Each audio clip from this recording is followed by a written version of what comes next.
Дякуємо, що ви. Слава Україні! Генерали, панове офіцери, ще раз вас вітаю.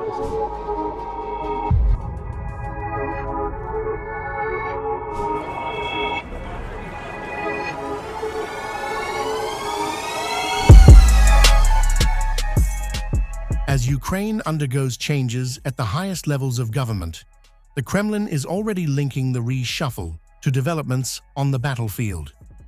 Speaking on July 22nd, Kremlin spokesman Dmitry Peskov suggested that changes in President Volodymyr Zelensky's cabinet could eventually affect the course of the war, while stressing that Russian forces continue offensive operations along the front line. The Kyiv regime is visibly rattled, and it's plain for all to see. I think it will lead to some changes at the front. The dynamics there are well known. Our armed forces continue to make offensive actions across the entire width of the front, within the framework of a special military operation. Peskov also portrayed the developments in Kyiv as a sign of growing internal pressure on Ukraine's leadership. Claiming that the Kyiv regime is shaking from the inside, he argued that the situation was increasingly visible amid ongoing preparations and political changes. 609 days into the war, and Ukraine's most brutal battlefield might just be inside its own capital. While Russian forces grind forward on the front lines, Kyiv's defense establishment is trapped in a relentless cycle of firings, resignations, and political purges. The staggering toll: 7 top-level military and civilian defense removals in just over 4 years. The instability starts at the absolute top. The highly popular Iron General, Valery Zaluzhny, was ousted in February 2024.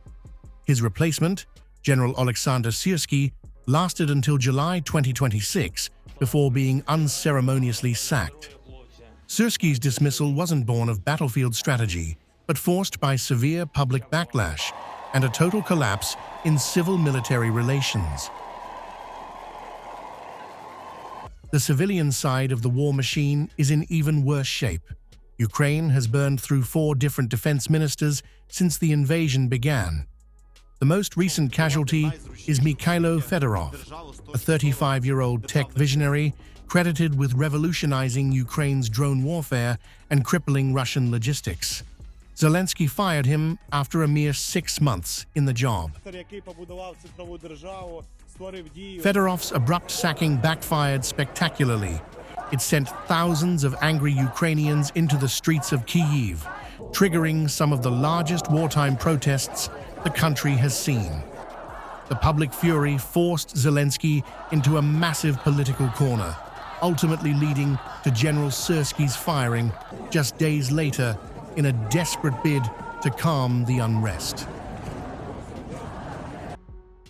At the heart of this command crisis is a bitter generational war. Fedorov and his modernizers demanded agile, data-driven drone warfare and rapid procurement.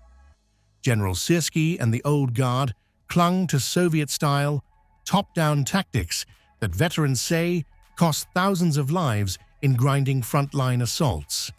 The two ideologies simply could not coexist.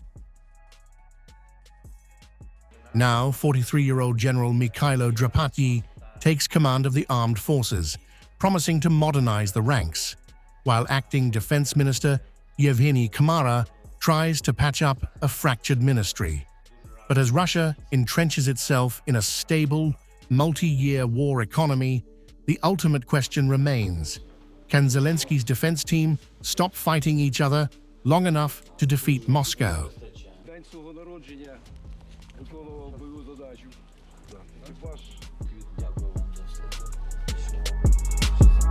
Дякуємо.